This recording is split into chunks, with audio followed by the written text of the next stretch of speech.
Everybody. The book I want to look at the moment is a book called Wired for War by P.W. Singer. Not my colleague and partner in Combined Arms, but a research fellow at Brookings Institute.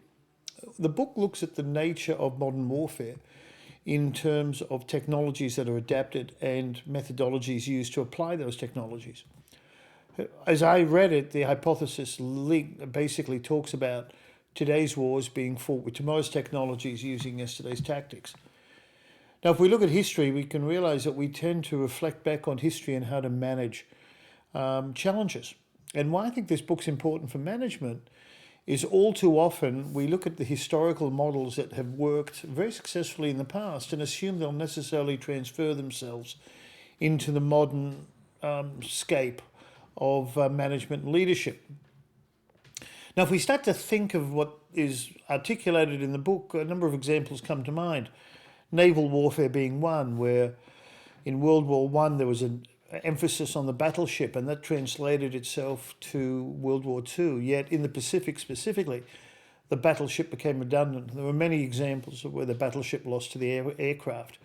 The dominant technology at the time then morphed into the aircraft carrier, which in today's naval parlance is a very dominant element within the naval armory. Although now with swarm technologies and other new forms of delivery mechanisms, the aircraft carrier, though a very formidable weapon, for the cost and the commitment could be perceived by others as something that may be passing its use-by date. Although many nations are building carriers, Americans are specifically spending a fortune on some of their Ford-class carriers. I'm not a military person, so I'm not going to even discuss that. But what I am going to look at is how that connects itself to the world of business. All too often, what we've done historically has worked exceptionally well. So let's repeat itself.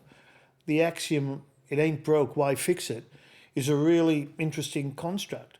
It doesn't mean we throw out everything, throw the baby out with the bathwater.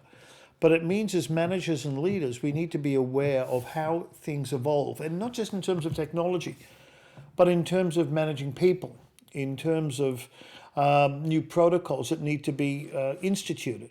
The environment is changing. I mean, the evolution of AI is a classic example. People are screaming blue murder about how that's evolving. So how do we deal with that? If we're going to look at the old traditional models of leadership, management, communication, and organizational behavior, they're a good foundation. Don't get me wrong, they should never be thrown away. But we need to adapt to them. The biggest challenge, I think, to innovation is success. Because it's worked in the past, therefore, why change it? Why modify something that's been successful? But as every football coach knows, you've got to adapt to a new environment. And although you might have been the best in the last season, you've got to continue improving because others will catch up.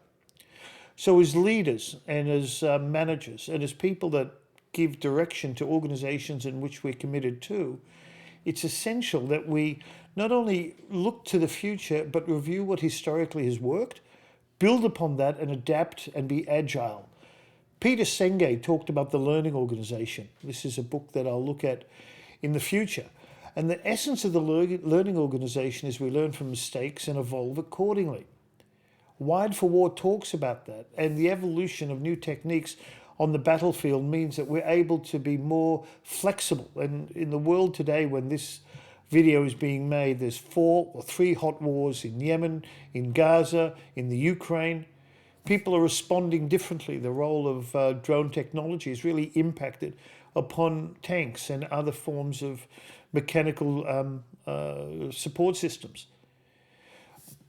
The military has to adapt to that. Well, in business, we have to adapt to the new pseudo drones that are out there, and I use that as a metaphor. We've got to be able to try and invent the future as opposed to respond to it. And we can only do that as leaders if we firstly understand our history, but also don't be bedded to it, be able to build upon it and be able to develop processes accordingly. Wired for War is a little bit different as a management book. I strongly recommend all the books that I'm actually reviewing. Would I put it at the top of the list? Probably not. But as an interesting read and understanding how it can actually apply to that situation, it's worth considering. The principal hypothesis of the book is that because it's worked in the past, with new technologies, new ways of doing things, and new methodologies doesn't mean it'll work in the future. The test is we need to adapt it and make it work for us as opposed to the other way around. I hope that's given you a bit of an insight into the book. And like I said, I'm a firm believer in reading and expanding your knowledge. So if you do have the time, I'd probably recommend buying it because it will give you a different insight. All the best. Cheers.